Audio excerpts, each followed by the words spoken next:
ओम शांति। आज के सेशन में आप सभी ब्राह्मण आत्माओं का स्वागत है।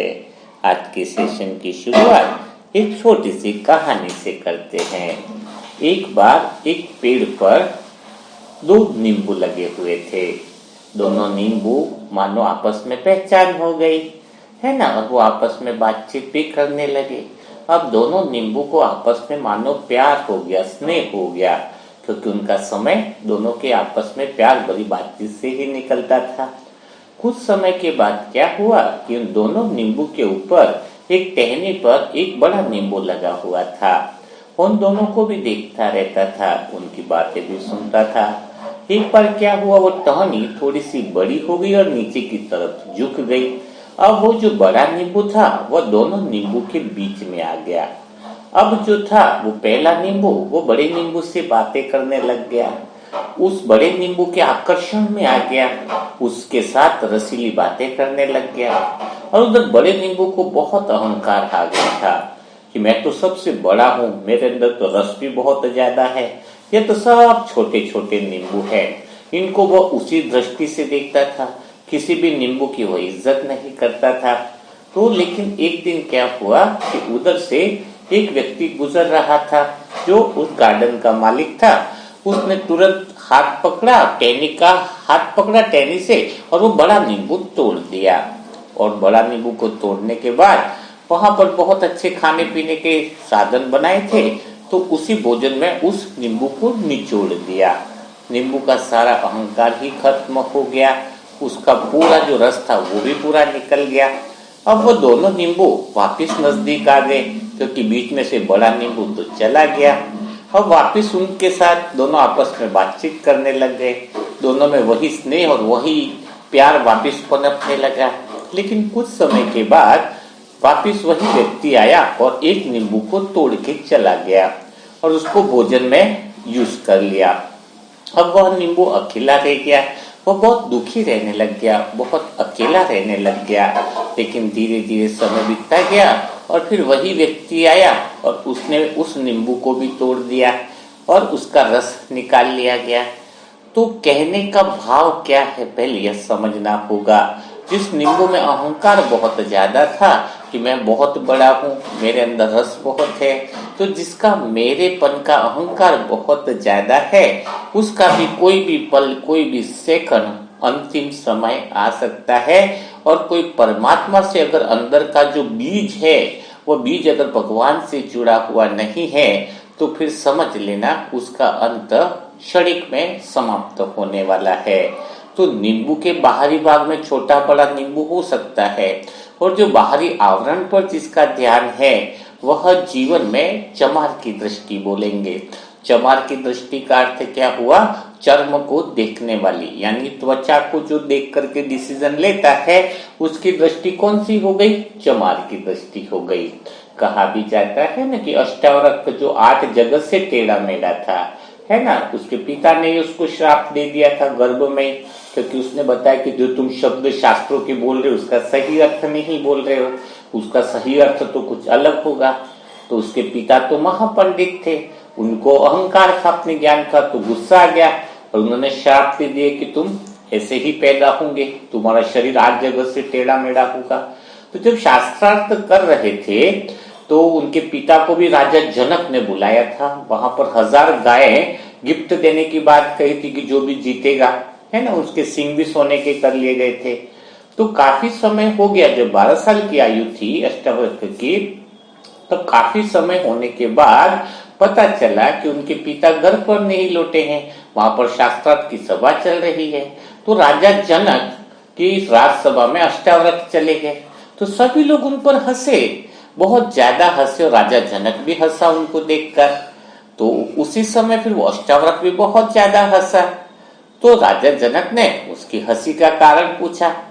तो अष्टावक्र ने कहा कि मैंने तो सुना था कि यहाँ पे शास्त्रार्थ सभा है, लेकिन यहाँ पर तो सारे लोग मूर्खों की सभा दिख रही है। तो राजा जनक ने बोला, ऐसा क्यों बोल रहे हो? बोले, सभी चर्म को ही तो देख रहे हैं, चमड़ी के आधार को देख रहे हैं, चर्म के आधार के अनुसार ही अनुभव कर रहे हैं। यानी सब तो लग रहे थे कि बहुत बड़े ज्ञानी हैं, लेकिन उनको तो तनिक भी ज्ञान नहीं है। जो अंदर बैठी जो सोल है, आत्मा है, उसको तो समझ भी नहीं पा रहे हैं, है ना। मंदिर टेढ़ा मेढ़ा होगा तो क्या आकाश को थोड़ी फर्क पड़ेगा इससे, है ना। तो जैसे ही वो बात कही तो उसको समझ में आया कि कितनी गहरी बात है। तो कहने का अर्थ है, चर्म को देख करके देखने वाला जो व्यक्ति है वह देहभान वाला होगा। कोई अगर चमार है तो कोई व्यक्ति आएगा तो खाली जूतों को ही देखेगा, है ना, जूतों से उसकी पहचान लगाएगा कि व्यक्ति कैसा है कैसा नहीं है। कोई टेलर होगा तो उसका ध्यान ज्यादातर उसके कपड़ों पर चला जाता है कि कपड़े उससे उसके अनुसार वो पता लगाएगा कि कैसा है क्या नहीं है। तो हर एक जो चर्म की दृष्टि से देखता है, त्वचा की दृष्टि से देखता है, तो सभी लोग अपनी अपनी एक दृष्टि बनाए रखी है। कोई व्यक्ति बिजनेसमैन है तो कोई गार्ड को अच्छे से बात नहीं करेगा, गार्ड के साथ अलग व्यवहार करेगा, और कोई बड़ा आदमी है उसके साथ अलग व्यवहार करेगा। तो वो हमेशा पद, पोजीशन और पैसे के आधार पर बात कर रहा है। स्वयं से पूछो, कोई व्यक्ति बड़ा होगा तो देखना गेट में जो गार्ड खड़ा होगा उसको इतना प्यार से नमस्ते भी नहीं करेगा, और उस फैक्ट्री का कोई मालिक अगर सामने आ गया तो उसको बहुत प्यार से बात करेगा। तो वो संभव कहां से हुआ? वह तो देह की दृष्टि रख रहा है, वही चमार की दृष्टि देख रहा है। और परमात्म ज्ञानी वाली जो आत्मा है वह आत्मिक दृष्टि रखेगी। उसके लिए गरीब, अमीर, है ना, दर्जी, टेलर, सभी आत्माएं क्या है, आत्मिक स्थिति लगेगी उसको। शरीर के भाव से, शरीर के कलर से, गरीबी से, अमीरी से, है ना, उसको कुछ भी इससे मतलब नहीं रहेगा।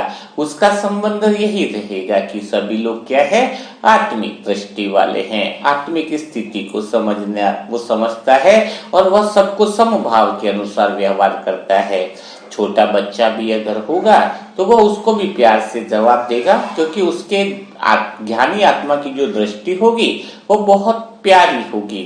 और ज्ञानी आत्मा की दृष्टि आत्मिक होने के कारण ही वह सब कुछ वह देख लेता है जो कामुक व्यक्ति नहीं देख पाता है ना। जिसकी आध्यात्मिकता की शुरुआत यानी आत्मिक दृष्टि को देखने का जिसका तरीका है, सब कुछ जितना आत्मिक दृष्टि से देखता है तो उसके जीवन में फिर सब कुछ अलग एंगल से उसको दिखाई देता है। दुनिया किसी चीज को पढ़ती है, जैसे मुरली इतनी जबरदस्त चीज है, लेकिन सभी आत्माएं, बाबा क्या कहता है कि मुझे कोटों में भी कोई और कोई में से भी कोई जान पाता है। क्यों कहता है भगवान ऐसा? भगवान इसलिए कहता है क्योंकि उनके मुरली के महावाक्य भले सबके लिए हैं, लेकिन सभी लोग इसका सही अर्थ नहीं समझ पाते हैं। सभी लोग बाबा के वाक्यों की गहराई को नहीं समझ पाते हैं।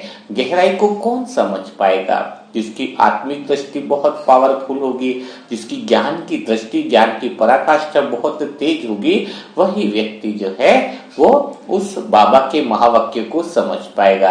या फिर जिसकी जिज्ञासा हो सत्य जानने की कि वास्तव में मेरा असली परिचय क्या है, या फिर जिसकी जिज्ञासा हो कि मेरे जीवन में दुख का असली कारण क्या है, जो दुख को सदा के लिए मिटाना चाहता है, वही आत्मा जो है वो बाबा के महावाक्यों को गहराई से समझ पाएगी। यह बात सबके बस की बात नहीं है, और बाबा भी संभावना देखता है किस आत्मा में कितनी अच्छी चीजें छुपी हुई है। यानी जिसको ज्ञान की पराकाष्ठा होगी, ज्ञान की दूरदृष्टि होगी, जिसके पास ज्ञान का तीसरा नेत्र खुल रहा होगा, तो बाबा की नजर उस पर ज्यादा पड़ेगी। कहते हैं ना कि अगर एक घर में 2 बच्चे हैं, है ना, 2 बच्चे में एक बहुत अच्छा से कमा रहा है, बहुत घर की जिम्मेदारियों को संभाल रहा है, और एक बच्चा ऐसा है जो बिल्कुल काम नहीं कर रहा है और घर में फालतू बैठा तो रहता ही है, लेकिन और ज्यादा क्या करता है, उठक पटक के काम करता है, अशांति फैलाता है। अब वो जो छोटा बेटा अशांति फैला रहा है, वो अगर मेहमान चला जाए मासी या मौसी के उधर, तो घर में मम्मी वगैरह उसको फोन नहीं करेगी और सोचेगी कि अच्छा है, नहीं आए तो बढ़िया है, थोड़ा दिन तक तो घर में शांति रहेगी, है ना। तो लेकिन अगर उसी जगह अगर बड़ा बेटा चला जाए कई मेहमान वगैरह रिलेशन में, तो माँ तुरंत एक दिन नहीं आएगी तो फोन करेगी। क्यों? क्योंकि वह काबिल बच्चा है, वह समझदार बच्चा है, वह जिम्मेदार बच्चा है। तो जिम्मेदार बच्चा जो होगा, जो जिम्मेदारी उठाता है निष्काम कर्म की, भगवान के कार्यों की, जिसके हृदय में प्रेम भाव है, करुणा भाव है। करुणा भाव अपने आप से पूछो कि आपके दिल में कितनी जिज्ञासा आती है, कितनी बार संकल्प उत्पन्न होता है कि सबका कल्याण हो, सबका भला हो, है ना, सभी आत्माएं खुश रहे। वो दिन कितना बढ़िया होगा जब हर एक आत्मा जो है वो मेरा बाबा बोलेगी, हर एक आत्मा सत्य की तरफ बढ़ेगी, हर एक आत्मा जो है वो कामनाओं से छुटकारा पाने चाहेगी। तो सोचो, हम अगर अन्य आत्माओं को जब हम मदद करने का भाव आए, उनको दुखी नहीं देख सकते हैं, किसका शरीर छूटा है, कोई अपना किसी का छूटा है, चाहे वो किसी भी तरह का दुख है, किसी भी तरह की परेशानी में है, यानी उसको अज्ञानता है ना, अभी उसको तो नहीं बोल सकते कि भाई तुम आत्मा समझो अपने आप को, हमें तो उसके तल पर बात करनी पड़ेगी। पहले अगर कोई दुखी आ रहा है, हम कहेंगे दुख तो है ही नहीं, ये तो भ्रम है, तो वो बात तो जमेगी नहीं ना। हमें तो पहले उसकी बात सुननी होगी और उसको वाइब्रेशन देने होंगे सुख शांति के। फिर धीरे धीरे हमें उसको वह अशुद्ध में से, झूठ के भ्रम से हम सत्य तक की क्या कराएंगे, यात्रा कराएंगे, सत्य की यात्रा उसको हम कराएंगे। लेकिन शुरुआत तो हमें उसके तल पर जाकर उसकी बातों को सुनकर ही होगी। वहां पर उसको नहीं कह सकते कि अशुद्ध में है, यह अहंकार है, यह माया है, ओरिजिनल में मन तो पूर्ण है।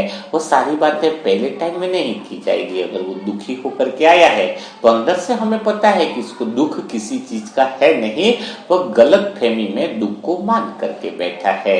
तो वो सारी बातें हमें अंदर से पता होनी चाहिए। लेकिन पहले टाइम में किसी को ऐसा डोज दिया नहीं जा सकता है।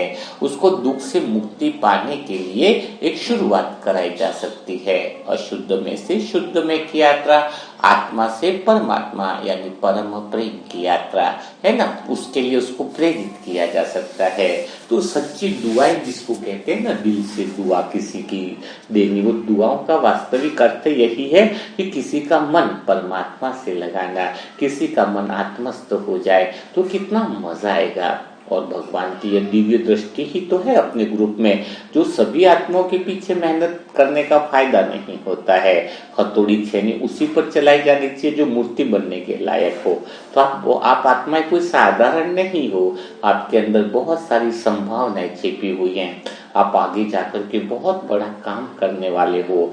तभी आप महसूस करो अपने अंदर, आपके पास जो ज्ञान है, आपके पास जो समझ आपको भगवान दे रहा है, वो दुनिया में बाकी जो भी बाबा के भी बच्चे हैं, लेकिन उनसे आपकी समझ बहुत ऊंची है, उनसे आपकी समझ बहुत एडवांस लेवल पर है। यानी आप इस ग्रुप की कोई साधारण आत्मा नहीं हो, आपके अंदर बहुत बड़ा पोटेंशियल यानी बहुत बड़ी संभावना छिपी हुई है। यह बातें भगवान देख रहा है। तो यहाँ भीड़ नहीं है, यहाँ पर सिर्फ उन्हीं आत्माओं पर भगवान मेहनत कर रहा है जिसके अंदर भविष्य की संभावनाएं छिपी हुई है, सत्य तक जाने की ललक छिपी हुई है। तो आप कोई साधारण आत्मा नहीं हो, इस बात को विशेष अनुभव करना। भगवान तुम्हारे पिछले जन्मों को जानता है, तुम्हारी वह सारी चीजें, गुण और क्वालिटी और योग्यताओं को जानता है। बस खाली वो गुण और क्वालिटी छिपी हुई है जो बाबा आपकी बाहर निकाल रहा है। तो इस ग्रुप में जुड़ने के बाद आप वास्तव में कह रहा हूँ, आप साधारण नहीं हो। आपके लिए ही ज्ञान विशेष चलाया जाता है, आपके लिए ही मुरली मंथन चलाया जाता है, जो ज्ञान की पराकाष्ठा हो, ज्ञान की गहराई में जाओ, ज्ञान की गहरी समझ में जाओ। और आपके पास सब विशेष बहुत प्राप्तियां हो रही है आपको, जो दुनिया में दूसरी आत्माओं के पास नहीं है। तभी तो अभी आप एक्स्ट्रा अनुभव करते हो ना। तो उसी तरीके से आज जो है हमें सुषमा बहन को भी ढेर सारी दुआएं देनी है। जितना हम सुषमा बहन और उनके परिवार को दुआएं देंगे तो भगवान के करीब जाएंगे, निष्काम योगी बनेंगे। तो हमें बिना देरी किए सुषमा बहन और उनके परिवार को ढेर सारी दुआएं देनी है, ताकि उनका परिवार खुशहाल रहे, उनका परिवार आनंद में रहे, उनके परिवार पर भगवान की छत्र छाया सदा बनी रहे। जब हम किसी को ऐसे निस्वार्थ भाव से दुआएं देते हैं ना, तो इससे बड़ा पुण्य कर्म कोई हो ही नहीं सकता है। तो भगवान ने इतना बढ़िया प्लेटफॉर्म दिया है, इतनी बड़ी व्यवस्था करी है आपके लिए कि आप दूसरे को दुआ दे सकते हो। तो जितना दुआएं देना चालू करोगे, जितनी दुआएं उनको दोगे, उतना ही आपके जीवन में सत्यता आती जाएगी, आप सत्यता के निकट पहुंचते जाओगे।